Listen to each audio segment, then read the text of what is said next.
kita tengok satu contoh steady flow energy equation bagi case pump. Jadi kata kat sini, a pump deliver fluid at the rate of 45 kg per minute. Jadi ini adalah dia punya M bar. At the inlet to the pump, the specific enthalpy of the fluid is 46. Jadi ini adalah inlet H1. Dan the outlet from the pump, the specific enthalpy of the fluid is 175.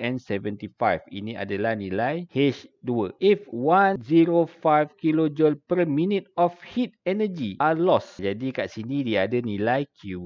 To the surrounding by the pump. Sebab kadang-kadang setengah pump ni dia besar. Jadi bila dia besar, pergerakan dia tu dia ada geseran. Jadi bila ada geseran, dia akan menghasilkan haba. Determine the power require. Power require, jadi dia kena cari W. Tapi dia ada tanya kat sini efficiency. Nanti kita akan tengok macam mana nak kira efficiency secara ringkasnya. Jadi kita tulis dulu persamaan steady flow energy equation. Q tolak W sama dengan M bar H2 tolak H1 campur C2 kuasa 2 tolak C1 kuasa 2 bagi 2 campur Z2 tolak Z1 G. Jadi Q nilai dia ada, W kita nak cari, M bar ada, H ada. Okey, jadi yang kita abaikan adalah potential energy dan juga dia punya kinetic energy. So persamaan kita akan jadi Q tolak W sama dengan M bar H2 tolak H1.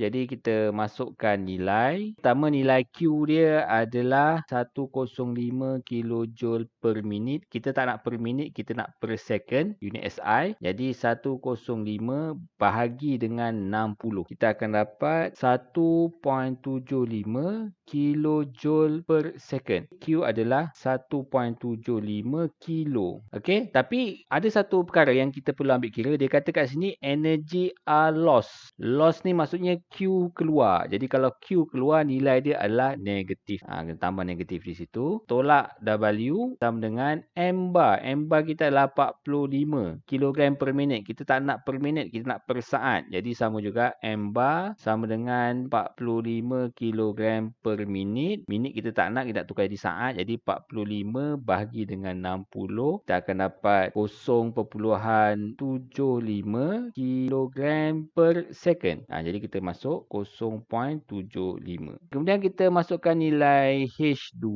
Okay, jadi nilai H2 adalah 175 kilo tolak 46 H1 kilo joule per kilogram. Okay, jadi negatif W kita akan dapat 98.5 kilojoule per second. Ataupun W sama dengan negatif 98.5 kilowatt. Bila work masuk, work in, nilai dia adalah negatif. Okay, jadi sekarang ni kita nak cari, dia kata the efficiency of the drive is 85%. Jadi dia perlukan power required to drive the pump. Jadi dia cerita dia macam gini. 98.5 ni adalah bersamaan dengan 85% efficiency. Maksudnya nilai sebenar yang dapat adalah 85% efficiency. Jadi sekarang ni katalah untuk memastikan pump tu beroperasi dengan cantik, dia perlukan kerja sebanyak 98.5 kilowatt. Tapi masalahnya kita punya pump tu dia punya efficiency dia adalah 85%. Jadi berapakah power sebenar pump tersebut? Jadi sekarang kita nak cari power yang diperlukan, power require. Okey, power require ni kalau kita kalikan dengan 85%, kita akan dapat nilai negatif 98.5 kilowatt. Jadi kita nak cari power require ataupun kita tulis sebagai WR lah